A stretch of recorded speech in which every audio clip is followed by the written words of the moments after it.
About 5 years ago, I renovated my bedroom and set up my first shallow reef tank after gaining some knowledge about saltwater aquariums with a 10-gallon nano reef tank. My goal has always been to keep my aquariums low tech, but why, you may ask? Well, I guess the motivation behind this dates back to the years when I was cleaning aquariums at my local fish store. During my years there, I've seen so many people, both adults and children, get a big smile from ear to ear as soon as they spot the real life version of Nemo or Dory while walking down the saltwater aisles. Often overwhelmed with excitement, they think that they can keep these fish and coral in a simple plastic rectangular aquarium without any equipment. But after talking to the salesman, this big smile often turned into a face of disappointment. They were not expecting to have to spend thousands on a fish tank and all sorts of equipment to keep a Nemo and some coral. I guess this really inspired or motivated me to look for alternative ways to keep a saltwater tank.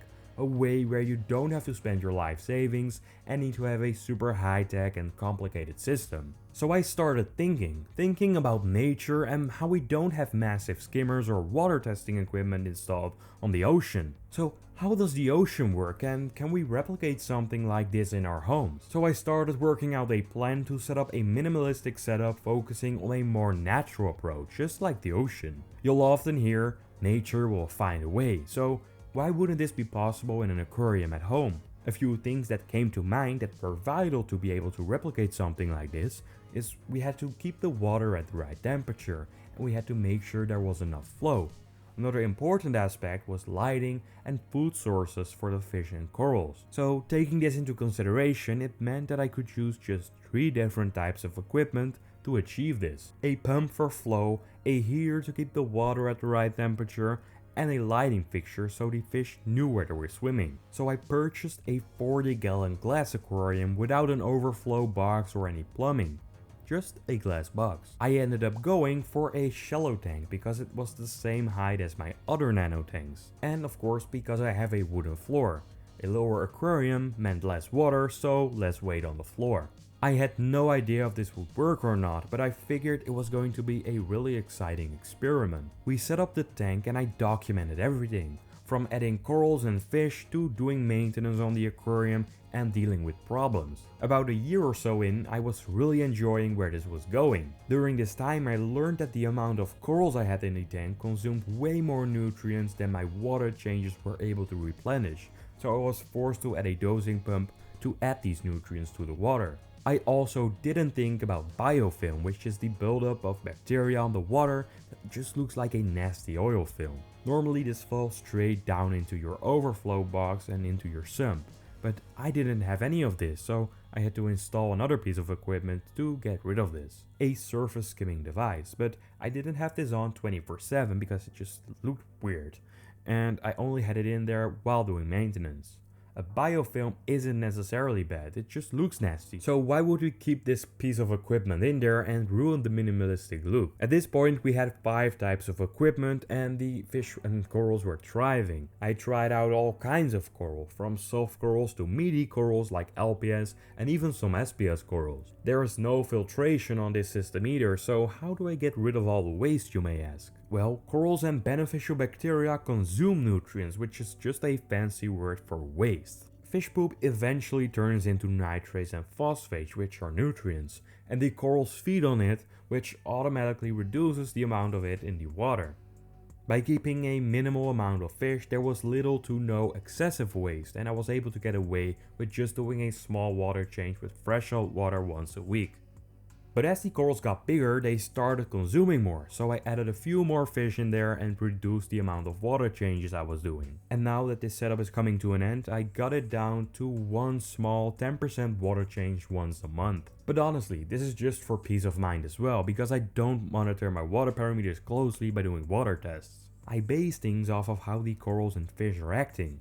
If the fish are swimming normally, not gasping for air or acting differently, and the corals have their polyps out, things are usually just fine. It's been close to 5 years and I honestly think that this setup could go for much longer, but over the past year or so I slowly started losing interest in it. As you can see, I placed 2 similar setups next to this aquarium and it turned my bedroom into an uncomfortable place. The blue LEDs light up the entire room and it's not pleasant to the eyes at all. And if you've been a regular viewer of the channel, you may have noticed that I've always had a lot of houseplants in my room, usually around the aquariums and on my desk. It gave me the feeling of being close with nature and connecting with it, but unfortunately, I always ended up killing these plants. My goal was to replicate nature, but I had a feeling that my tanks were slowly turning into trophy cases, rather than a nice natural biotope environment. This was not what I had originally planned. By buying all these expensive corals, I was slowly going the exact opposite direction of my original vision, which was proving that you can keep a reef tank on a lower budget. And yes, I still think it looks cool having these three setups, but I feel like there is so much more we can explore and we are very limited with what we have now. I know that over the years many people have set up similar setups to this, long before I built mine, but I've also heard that these videos I've made about my setups over the years really inspired some people to get into the hobby as well, and man, I can't tell you how happy that makes me, it really motivates me. So now that most people know the basics about reef keeping, why not dive a little deeper into the underwater world and create an entire new project? For years, whenever I saw a tank that had mangroves in it, I was so inspired. The same feeling those kids and parents had when they discovered the real-life version of Nemo. I started following some people online who were very successful mangrove keepers, and it really inspired me to make something like that for my own. But mangroves don't do well under this intense blue light, and on the other hand, using white light on the setup would make these vibrant pieces look brown and colorless. So I started looking into other options. And also another challenge was actually finding mangroves here in the EU, because man, it's a big challenge, but eventually I got my hands on 4 somewhat bigger plants. But I'm looking for much bigger plants for my new build. So if you know of a place in the EU or a person who has a big mangroves that might want to sell it, please write me a message, I really appreciate it. Anyways, I figured that rather than looking at all the other trophy case style tanks on Instagram, which no hate to that, it looks great, but it's not something I enjoy as much, I figured I should go back to where these corals and fish originally lived, the ocean and coastal areas. I found that macroalgae, mangroves and all the microlife found there really inspired me. Small crabs, shrimp and nanofish living their lives on the reef, all contributing to the ecosystem. Man, it's interesting.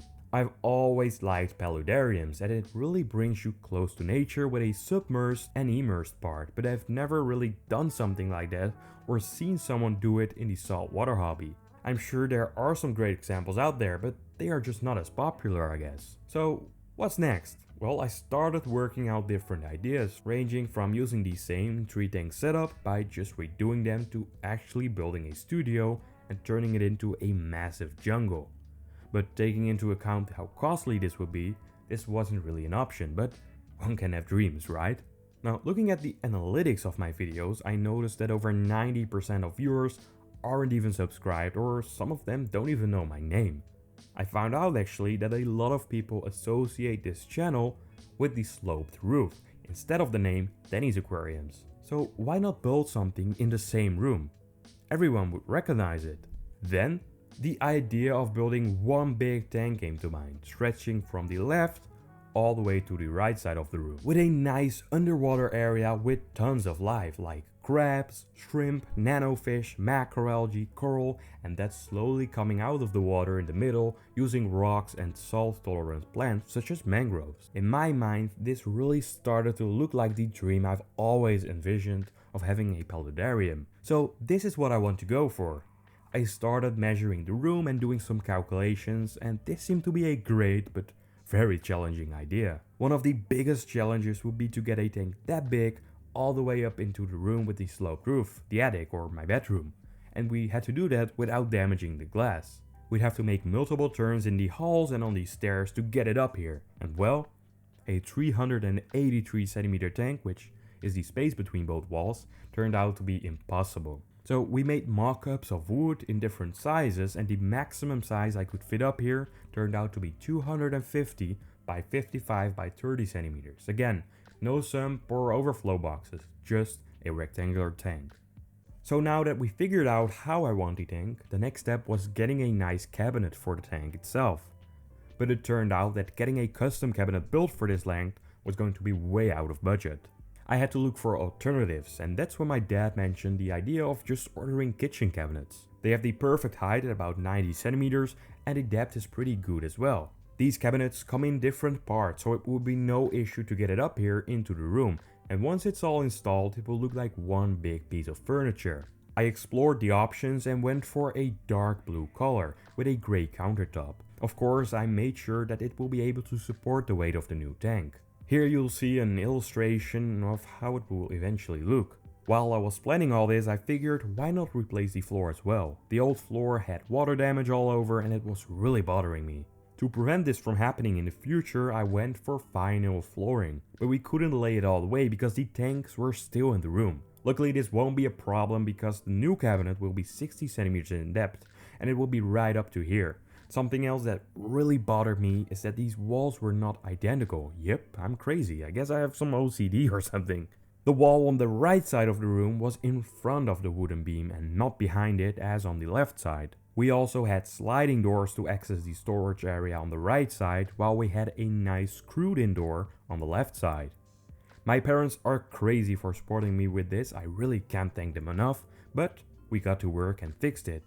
From removing the old wall, moving all the stuff we had stored behind there, to building the new wall, it was going to be a lot of work for something quite small. Something that wasn't originally part of the plan was making the storage area actually a little bit bigger. When we removed the old floor, we noticed it needed a lot of work. Parts were damaged and some parts weren't even built properly originally. This ended up taking a lot more time than we originally had planned, but we fixed it. With 3 people, it took us 2 days and 2 trips to the junkyard. I really like how this room is taking shape now. But okay, I know what I want. We've been planning this idea for months. I have worked it out in great detail, from the animals I want to keep and how I will set it up. But that's something for the actual video series about that tank. But what's the plan with the current tanks in this room? Over the past few weeks I've started making selections of corals, fish and rocks I want to keep for the new tank, and those that I no longer wish to have in my collection. I've sold quite a few corals to local hobbyists over the past few weeks already, but as you can see there is still a lot left. It's taking much longer than expected, unfortunately. And just as I was kind of giving up hope on finding a new owner for these corals, someone messaged me on Instagram and he wants to buy all the other stuff I want to get rid of. He's coming over to pick it up on Monday, which will be in a few days. And when he has come to pick up his new corals on Monday, we have to take out everything else in the room as soon as we can, because on Tuesday the new cabinets will arrive and we'll only have a few days to get that set up before the new tank arrives. I am so nervous but also super excited for it. Although this is the last time you'll see this tree tank setup, just know that something much more exciting is coming very soon and I can't wait to show you guys. It's been such a fun time with this setup, but it's time for something new. It's going to be absolutely incredible, so I want to thank you so much for following along on this journey. I don't think I'll be filming the actual takedown of these tanks though, because like I said, we have very little time to get it done and filming this process will take twice as long. But maybe I'll share some pictures on my YouTube community tab or in a YouTube Shorts video, who knows. Make sure you keep a close eye on that. Originally we had so much more time, but with some other appointments I have in the coming months, and because the tank manufacturer is actually closing down for the summer, and some things are just taking longer, this is all happening a little quicker than expected. After summer I am going to start posting videos on this new tank, because during the summer I'm actually traveling quite a bit, so you need to have some patience, but trust me, it will all be worth it. I'm really taking my time and not really rushing things. I want this to be perfect. Bye for now, have a blessed summer and I hope you enjoy the tank tours we'll be doing in the meantime while we get this tank ready. Thanks for watching.